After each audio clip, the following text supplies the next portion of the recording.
जय हिंद स्टूडेंट।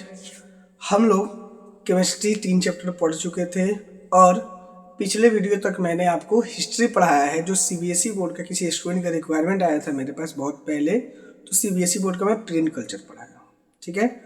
आज हम लोग बिहार बोर्ड और सीबीएसई बोर्ड दोनों के पॉइंट ऑफ व्यू से बहुत ही इंपॉर्टेंट टॉपिक, बहुत ही इंपॉर्टेंट चैप्टर जिसको बोलते हैं कार्बन एवं उनके यौगिक, जो आपको बिहार बोर्ड में सिर्फ पास होना है। एक चैप्टर पढ़ के भी आप बिहार बोर्ड पास कर सकते हैं, ठीक है, ये मेरी गारंटी है।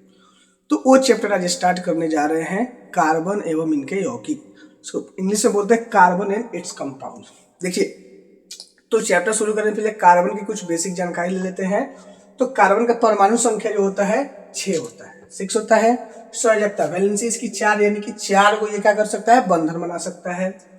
बंधन जो इसमें बनेगा ये सहसंयोजक बंधन बनेगा, जिसको हम लोग कोवैलेंट बॉन्ड बोलते हैं। यानी ये इलेक्ट्रॉन त्याग और ग्रहण नहीं कर सकता, इलेक्ट्रॉन साझा करके अपना बंधन बनाएगा, ठीक है। वायु में कार्बन की उपस्थिति जो 0.04% है, ठीक है, ये CO2 के रूप में मौजूद रहता है। अब देखिए, ये चीजें जो है वायु में थोड़ा वैरी कर सकता है प्लेस टू प्लेस, ठीक है। जैसे दिल्ली वगैरह में जाइएगा तो आपको ज्यादा मिलेगा, ठीक है। उसके बाद आप हरियाली वाले जंगल वाले एरिया में आप जाइएगा तो वहां पे आपको ये थोड़ा सा क्या है, कम देखने को मिलेगा, ठीक है।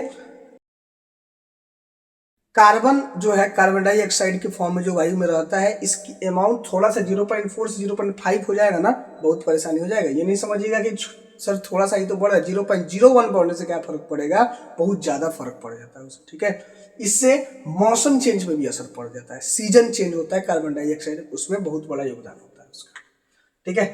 चलिए, अब इसमें एक इंपॉर्टेंट टॉपिक पढ़ना है हम लोग को, जीवन शक्ति का सिद्धांत, वाइटल फोर्स थ्योरी,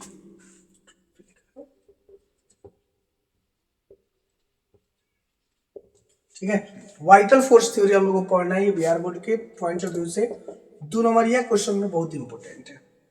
देखिए, बर्जीलियस द्वारा यह सिद्धांत दिया गया था जिसके अनुसार कार्बनिक यौगिक सिर्फ सजीव स्रोतों में रहते हैं, इसे प्रयोगशाला में नहीं बनाया जा सकता है, ठीक है। This theory is given by Berzelius. According to this theory, organic compound only found in live sources and it is not making in the laboratory.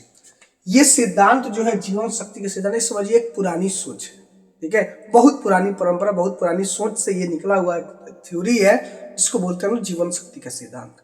इस सिद्धांत में ये बोला गया था, ठीक है, बर्जीलियस साहब जो है ये सिद्धांत दिए हुए थे कि कार्बनिक यौगिक जो है सिर्फ सजीव पदार्थों में पाई जाती है, यानी जिसमें जीवन है कार्बनिक यौगिक सिर्फ उसी में पाया जाएगा,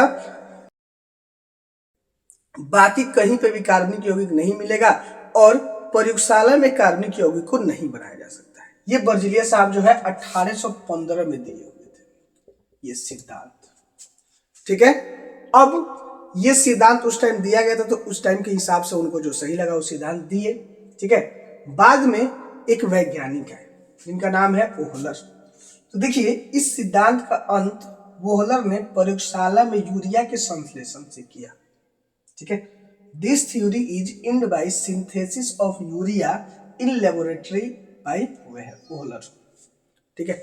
देखिए, अब कोई भी सिद्धांत है, अब तो ऐसा कुछ था तो नहीं कि भाई सिर्फ सजीव में पाया जाएगा, उस टाइम तक तो था। अभी तो हर जगह कार्बनिक यौगिक मिलता है। अभी तो आपको क्या है, कार्बनिक ऑर्गेनिक कंपाउंड जो है आपको कितना लाखों लाख में खोज हो चुका है, ठीक है। लेकिन उस टाइम तक यही थ्योरी चला करता था जब तक वॉलर साहब आ करके प्रयोगशाला में यूरिया का संश्लेषण न कर दिया, ठीक है।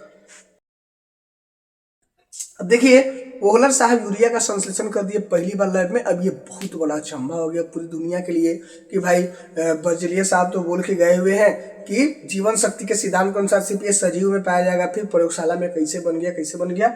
ये समझिए पूरी दुनिया के लिए एक नया कंसेप्ट था, पूरी दुनिया के लिए एक नई चीजें थी, ठीक है, जो ओहलर साहब लेकर गए थे प्रयोगशाला में। यूरिया का संश्लेषण किए, संश्लेषण करके कार्बनिक कंपाउंड मतलब ये बनाए हुए थे और खोज किए कि इसमें भी क्या होता है, कार्बनिक कंपाउंड होता है। अब यूरिया क्या है, निर्जीव चीजें हैं, हम निर्जीव चीजें में कार्बनिक कंपाउंड मिल गया, मतलब ये जीवन शक्ति का सिद्धांत क्या हो गया, गलत साबित हो गया, ठीक है। लेकिन चूंकि सिलेबस में दिया हुआ है, एग्जाम में पूछता है, किसी ने तो शुरुआत किया कार्बनिक यौगिक पे बात करने के लिए, यहीं से शुरुआत हुई जीवन शक्ति के सिद्धांत पे, इसलिए ये इंपोर्टेंट हो जाता है, ये आपको पढ़ना पड़ेगा।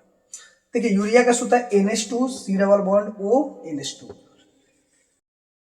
इसको आप ऐसे भी लिख सकते हैं CONH2 का होल ट्वाइस भी लिख सकते हैं।